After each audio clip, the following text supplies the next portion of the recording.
নমস্কাৰ বন্ধুসকল, এইকেইজোপা আম আমৰাপলি আমজোপা দেখুৱাব ভালকৈ।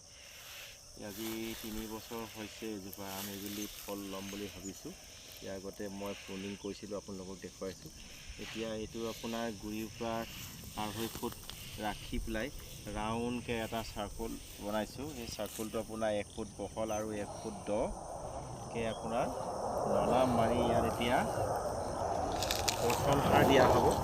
দেখাই দিবা, পচন সাৰ দিয়া হ'ব। এতিয়া পোনপ্ৰথমে ইয়াত কলগছবিলাক কাটি দিছোঁ, দেখিছে, লাহেকৈ দেখাব। কলগছবিলাক কাটি দিছোঁ।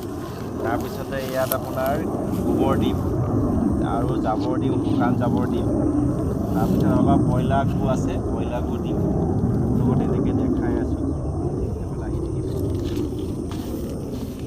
এইকেইজোপা সম্পূৰ্ণ অৰ্গেনিকত কৰা হৈছে, কোনো ইয়াত কেমিকেল ৰাসায়নিক নিদিওঁ, সম্পূৰ্ণ অৰ্গেনিক কৰিছোঁ।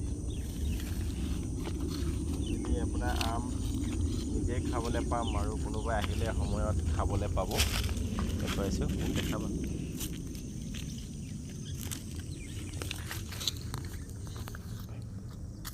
ঠিক আছে, এই আমাৰ মোৰ সৰু বেটা, এইটো আপোনাৰ স্কুলৰ পৰা বেমাৰ গাই আহিছে। এতিয়া বেমাৰ ঠিক কৰা হৈছে, ইয়াত পেট বিষ, বমি হৈছিলে।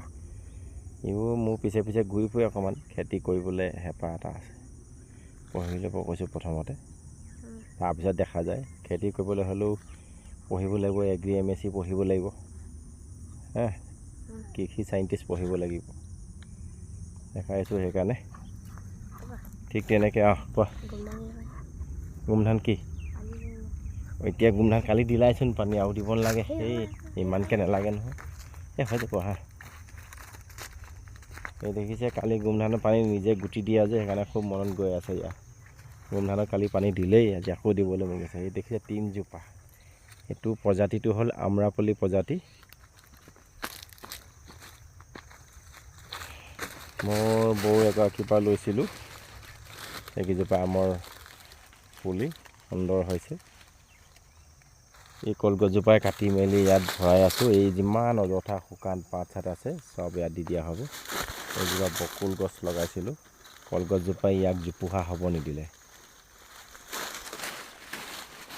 ঠিক আছে, আজিলৈ ভিডিঅ'টো ইমানতে সমাপ্ত কৰিছোঁ। ভাল পালে লাইক এটা কৰিব।